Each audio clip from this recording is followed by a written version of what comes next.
Food manufacturers pour a lot of effort into creating the best label to catch the consumer's eye. From the text on the label to the material it's made of, every facet was chosen to draw as much attention as possible. Studies into the science of product labeling have found some interesting relationships. Minor details, like the color of an apple on the label, can trigger responses in our brain that cause us to taste the food in a different way. We might associate a green apple with the sour Granny Smith variety and believe that we're tasting something sour, even if there weren't any Granny Smith apples in the food to begin with. The branding is important too.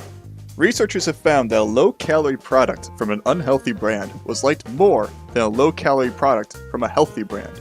Our minds work in strange ways, which can be taken advantage of by food manufacturers so that you'll buy their products. One of the many important facets of the food label to be aware of is the flavor statement. Chapter 21, subsection 101.22 of the Federal Code of Regulations, or 21 CFR 101.22, lists the many rules and regulations pertaining to the labeling of flavors on the foods we buy. If a company wants their product to be associated with any one flavor, which is legally defined as the characterizing flavor, they need to abide by 21 CFR 101.22. Flavors are regarded as important trade secrets, so the FDA does not require the chemical composition of the flavor to be displayed. All they need to do is identify if the flavoring is natural or artificial in the ingredient statement. On the front of the label, however, things get a little trickier. To start with, if a flavor is made from just one compound or ingredient, it doesn't need to be labeled as artificial or natural flavor. Instead, it will be labeled by a common name, so salt is simply labeled as salt or vanilla as vanilla. However, if the product's characterizing flavor isn't present in the product at levels deemed high enough to qualify for common name labeling, and if they also use a natural flavor derived from that ingredient, the product must be labeled as naturally flavored.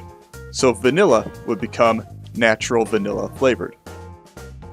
Additionally, if the product flavor is sourced from the characterizing ingredient and flavor from another source, it will be labeled as with other natural flavor. Now, let's talk about artificial flavor. Is artificial flavor the flavor boogeyman that people are justified in avoiding? Was artificial flavor grown in a lab by mad scientists looking to take over the world by injecting their mind control agents into our foods? No! A flavor is labeled as artificial if none of the characterizing flavor is from the actual source of the flavor that it's imitating, or if the source is not one that is deemed a natural source by the FDA.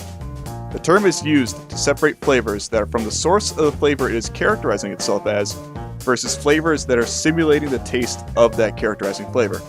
So yes, some artificial flavors were born in a lab, but more often than not, they are chemically similar or identical to the natural flavor they're simulating. A company may also choose to label their flavor as artificial if they're using a natural flavor to simulate the characterizing flavor, but the flavor they use is not from the same source. So an apple product flavored with, say, pear flavor that resembles apple flavors could be labeled as artificial flavor or naturally apple type flavored. The type signifies that the flavor tastes like apple, but is not derived from any apple product, although the flavors used are still natural. Things get a little more complex if the product has more than one characterizing flavor, like a banana strawberry smoothie. If the banana and strawberry flavors are both natural, then they can label them together as natural banana and strawberry flavors. The same if the flavors are artificial. Once 3 or more ingredients show up on the front label, the rules relax a little. For instance, instead of calling out every single flavor in a fruit punch, they may label it as artificially flavored fruit punch. That about wraps it up for today. I hope you've learned a lot about a very important part of the ingredient statement on the foods you eat. There's a lot that goes into the labeling of natural and artificial foods. Neither one is inherently good or evil. They're just ways of ensuring that the consumer knows what's going into the foods that they eat. But in the end, it's up to the consumer to decide what they purchase and what they eat. Thanks for watching.